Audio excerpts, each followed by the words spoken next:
Terça-feira a gente já está aqui com o nosso colunista Paulo Souto, porque hoje é dia de falar sobre direitos domésticos, trabalhistas e previdenciários. É aquela pergunta que você mandou para a gente. Bom dia para você, Paulo. Bem-vindo mais uma vez. Bom dia, Patrícia. Bom dia também. Mais uma vez aqui cheio de perguntas, tá? Vamos dar vazão a todas elas aqui. Separamos algumas para essa terça-feira para você responder para a gente. Vamos lá. Primeira pergunta de hoje da Elzira Maria Costeira. Uma cuidadora de enfermo faz parte da categoria das empregadas domésticas? Dona Elzira faz.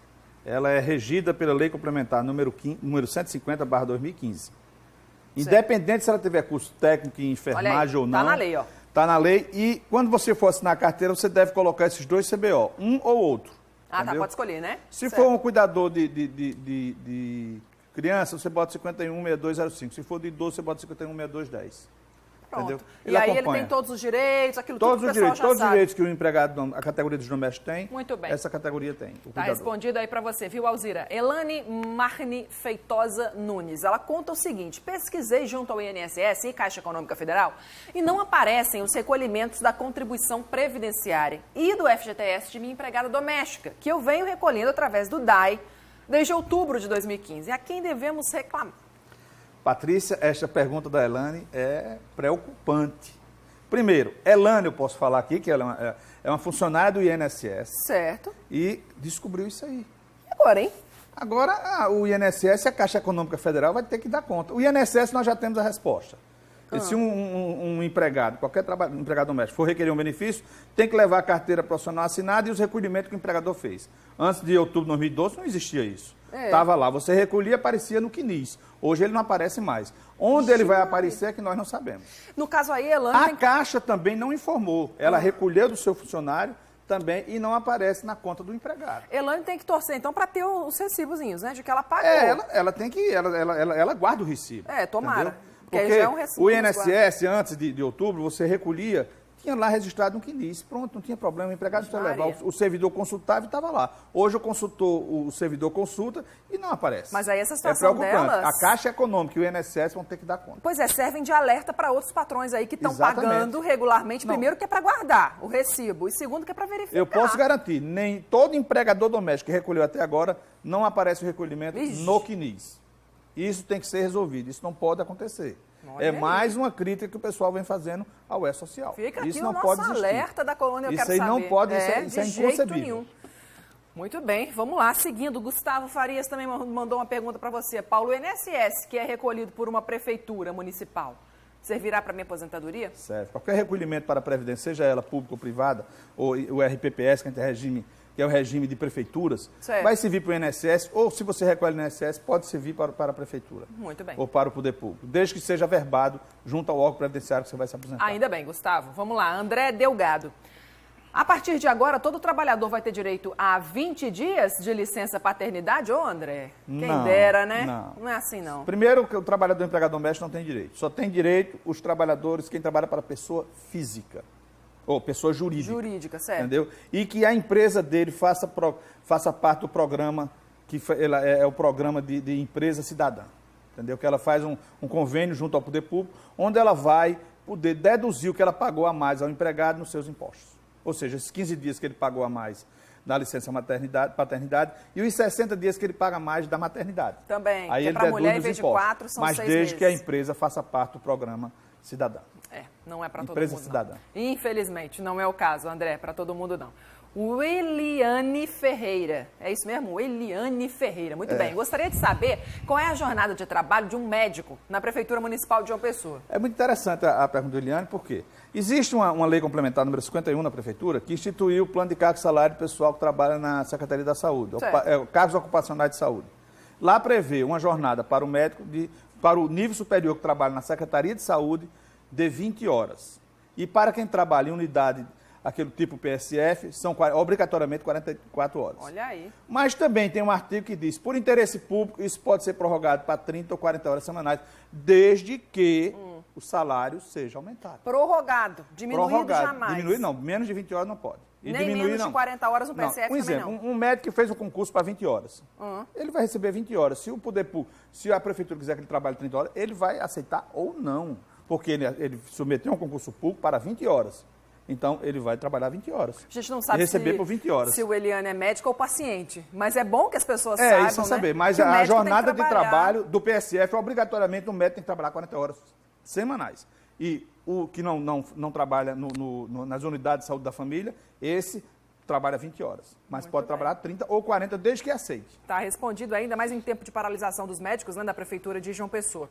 Pergunta de Júlio César Almeida Dutra. Ele quer saber, o empregado, quando possui um transporte próprio, isenta o empregador da concessão do Vale Transporte? Essa pergunta é repetida, né? Muitas pessoas têm essa dúvida. Não, mas não isenta, não. Entendeu? Aliás, quando ele possui, não isenta, desde que o empregado solicita o Vale Transporte ao empregador, o empregador tem que conceder. Se ele for Agora, usar o empregado ônibus, tem que saber que o empregador só vai conceder o que ultrapassar 6% do seu salário. Agora, se ele está recebendo o Vale Transporte, utilizando o transporte próprio, ele pode ser demitido, inclusive, por justa causa. No caso aqui, deixa eu entender então, o empregado, se ele tiver o carro, simplesmente não isenta. Mas se ele estiver usando o carro, sim. E recebendo Vale Transporte, porque ele vai solicitar o Vale Transporte ao empregador dizendo que utiliza um transporte público. Certo. Se ele der uma declaração dessa e está utilizando um transporte próprio, ele deu uma declaração falsa. Tá uma declaração e está passivo da demissão por justa causa. Entendi. Rosemary Souza também mandou uma pergunta para você, Paulo, que é a seguinte. Quando o empregado, para se deslocar para o trabalho, utiliza gratuitamente o transporte público, o empregador está obrigado a conceder Vale Transporte? A outra situação. Pronto, é o caso do idoso. Sim. Do idoso, que ele é isento de pagar o transporte. Exato. É o caso de um deficiente, porque o empregado pode ser um deficiente. Claro. Se ele não utiliza, se ele não paga a passagem, o empregador não tem nenhuma obrigação. Agora, o empregador tem que pegar uma declaração do empregado dizendo que o empregado vai declarar que utiliza o transporte público gratuitamente, para isentar o empregador. Olha só, tem que pagar. No nosso site de Direito Doméstico tem uma declaração desse tipo. Um formuláriozinho, formulário, uma declaração dele diz que declara que utiliza gratuitamente o transporte público, para isentar o empregador da concessão do Vale Transporte. A gente facilita a tua vida aqui. Entra lá, direitodoméstico.com.br. Exatamente. Muito bem. Só e por sinal, lá. Este mês está completando 18 anos de vida. Eita, prestando muito serviço. Há 18 anos que ele está na internet e agora completou sua maioridade. Agora está chegando lá. Paulo, vamos conversar mais hoje. Tem muitas perguntas por aqui. Tem um assunto seríssimo que a gente vai falar aqui no Bom Dia Paraíba, que é assédio moral, sexual no trabalho. Essa é a realidade de muitas pessoas. Até daqui a pouquinho, tá, Paulo? Até daqui a pouco, Patrícia.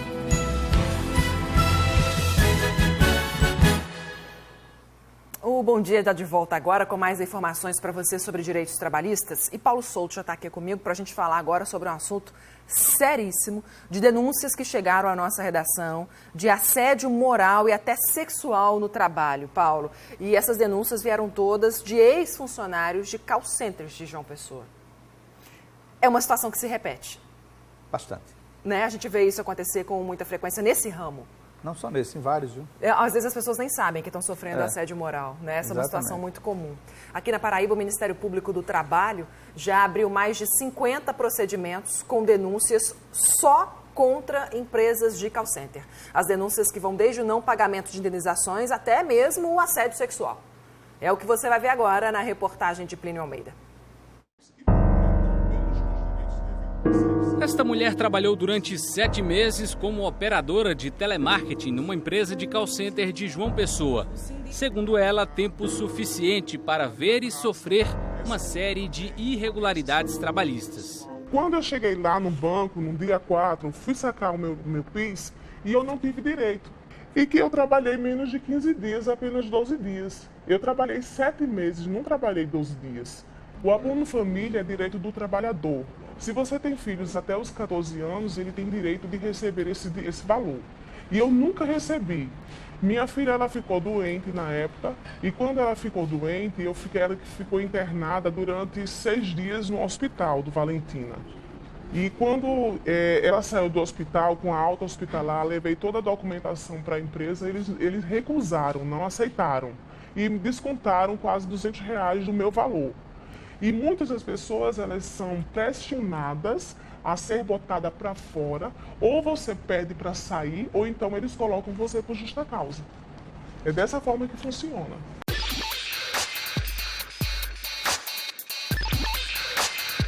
Outro ex-funcionário da empresa fala que também não recebeu o PIS e ninguém explicou o porquê.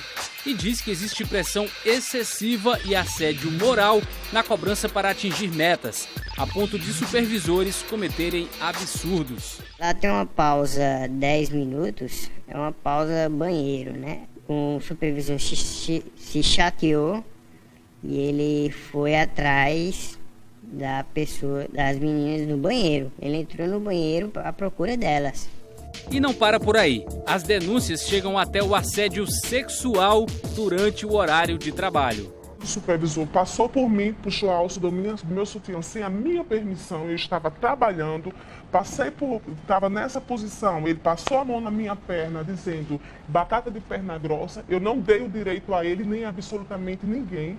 E fora isso, ele chegou perto de mim e disse: se você fosse 20 anos mais velho, eu te pegava. Segundo o Ministério Público do Trabalho, os depoimentos mostrados nesta reportagem não são isolados. O MPT já abriu mais de 50 procedimentos contra os call centers aqui da Paraíba. E todos os relatos de ex-funcionários fazem os mesmos tipos de denúncias. Nós temos 55 inquéritos abertos em face de empresas de call center aqui na Paraíba. Cada procedimento está no seu andamento, alguns com andamento inicial, outros em fase de conclusão com a propositura de ação. E aí a gente pode pedir condenações de até 20 milhões de reais, dependendo da natureza do dano. Agora, o que a gente não pode permitir é a impunidade e essa postura arbitrária e praticamente assim lesiva os preceitos constitucionais ligados à dignidade da pessoa humana. Segundo o Sindicato dos Trabalhadores em Telecomunicações da Paraíba, são cerca de 12 mil funcionários em 2 empresas de call center só em João Pessoa.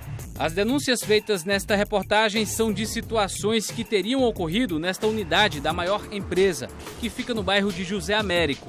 O presidente do Sintel diz que chegam denúncias de todas as unidades das 2 empresas e que o diálogo não tem ajudado. Nós conversamos com os gestores e noticiamos esses fatos, que nós não permitimos esse tipo de assédio, né, assédio moral, o constrangimento. Enfim, isso tem um diálogo, mas não tem tido muito avanço, né, nesse sentido. Eu estou passando a tomar remédio controlado, depois de lá tripliquei, né, passei a tomar antidepressivo, para psiquiatra, gastei dinheiro. E muitas pessoas estão fazendo isso também. Nós queremos trabalho, não queremos um emprego. Emprego qualquer um a gente arruma em qualquer lugar. Mas trabalho nós queremos, porque nós temos capacidade de trabalhar. O que nós queremos é que alguém investigue o caso, o que é que está acontecendo dentro dessa empresa, porque se for lavagem de dinheiro, falcatrua aqui dentro da Paraíba, então que sejam punidos todos eles.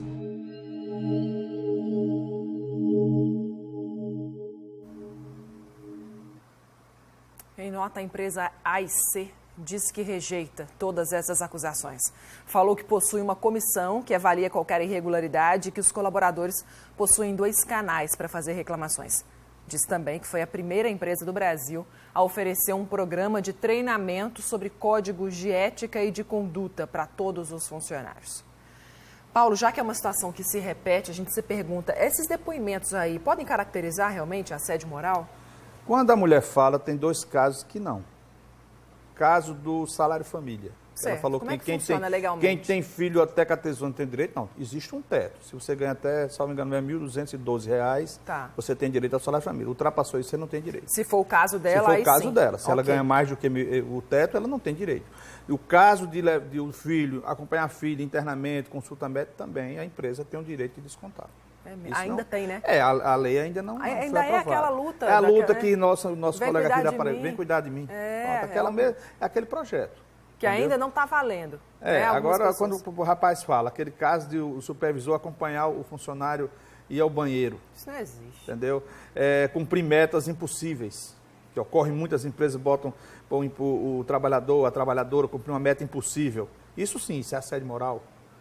Você determinar uma determinada tarefa a uma pessoa que foge às suas atribuições, assédio moral. A história do sutiã e da mão na perna não é assédio sexual, ali é assédio sexual. Né? Não estamos falando sobre isso. Agora, a empresa dizer que não existe isso, graças a Deus nós temos um atuante Ministério Público do Trabalho, onde existe já 55 processos. Está sendo investigado. E quem estiver sofrendo assédio moral ou sexual pode ir ao MPT, faça a sua denúncia anônima, ou senão você pede sigilo, não tem problema. Era isso que eu ia dizer agora. O caminho é esse, tem que ir ao Ministério Público do Trabalho. Tem, porque o Ministério do Trabalho aqui na Paraíba funciona. De forma muito séria, realmente. Funciona. Que nós sempre acompanhamos.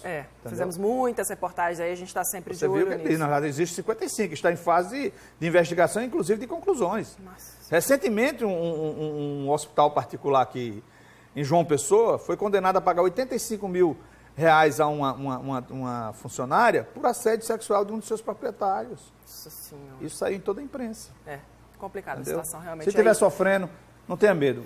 Vai em frente. Fica aqui o nosso recado é esse, para as pessoas não se intimidarem. Tem que denunciar. Situações como essa não tem como passar batida, não. É denúncia não deixe. mesmo. Paulo, vou fazer mais perguntas aqui. Aproveitar nosso tempo para a gente responder aos nossos telespectadores, né? As pessoas que estão em casa, que mandam perguntas para a gente, é o que a gente vai fazer agora. A próxima pergunta é do Hernani, que mandou para você. É a seguinte. O empregado doméstico foi demitido sem justa causa, com 16 meses de carteira assinada, 4 meses de FGTS recolhido. Gostaria de saber se ele vai ter direito ao seguro-desemprego. Essa pergunta de Hernani é muito pertinente, por quê? Porque antes a exigência é que houvesse também o recolhimento do FGTS. Sim. Hoje a lei exige, para o empregado doméstico, apenas 15 meses de carteira assinada. Ponto. E no caso, ele tem 16 meses, foi demitido sem justa causa, vai ter direito a receber o segundo-desemprego, independente de quantos meses foi recolhido seu FGTS. Muito bem. Pergunta de Priscila Sabino. Quais os percentuais de descontos que podem ocorrer no meu salário? Diga aí. Apesar das empregadas domésticas não concordarem, né? Acha que tem que receber um salário bruto. O que não é verdade, né? Tem que ajudar o patrão que está difícil de pagar. Se tem direito, também tem seus deveres. Exatamente. O empregador pode descontar 8% do INSS e se concede vale transporte 6% aquela história que a gente sobre o salário. Conversando. Exatamente. São os descontos que o empregador pode fazer. Não pode, eu sou repetitivo nisso, não pode haver desconto de FGTS. Os 8% do FGTS, quem paga é o empregador e não pode descontar. A lei diz isso. Fica tudo por conta do patrão. Não Exatamente. Tem para onde correr, não. Vamos lá, a próxima pergunta de hoje é de Rafael Tavares. Ele diz assim, eu estava recebendo seguro-desemprego e ele foi suspenso já no pagamento da segunda parcela, porque eu fui admitido num novo emprego. 30 dias depois, fui demitido novamente, sem justa causa. Gostaria de saber se eu tenho direito de voltar a receber o seguro-desemprego. Ele vai continuar recebendo o restante do seguro-desemprego, que ele teve direito no primeiro emprego. Só o restante, né? O restante. Ele já recebeu a primeira parcela, como ele falou, então ele vai receber a segunda até quantas parcelas ele teve direito, né? Entendi, muito bem. Nesse caso aí, não teria que cumprir mais a segunda carência, não. Ótimo, show de bola. Boa notícia. Não, porque ele foi demitido logo bem próximo, no período 30 curto, dias né? depois, né? Paulo, obrigada pela conversa, pelo bate-papo de hoje, por todas as orientações que a gente sempre traz para você nas terças-feiras aqui na nossa coluna. Eu quero saber @cabobranco.tv.br ou @paraíba.tv.br. Esses aí são os nossos 2 e-mails para você que tem qualquer tipo de dúvida doméstica, trabalhista, previdenciária, manda para a gente aqui que terça-feira é dia de nosso bate-papo. Para a semana tem alguns direitos novos dos empregados domésticos que surgiram semana passada. Muito bem, a gente Vamos vai deixar trazer para a semana que vem. Valeu, Paulo. Bom dia para você, boa semana. Até. Tá bom, para você também, Patrícia.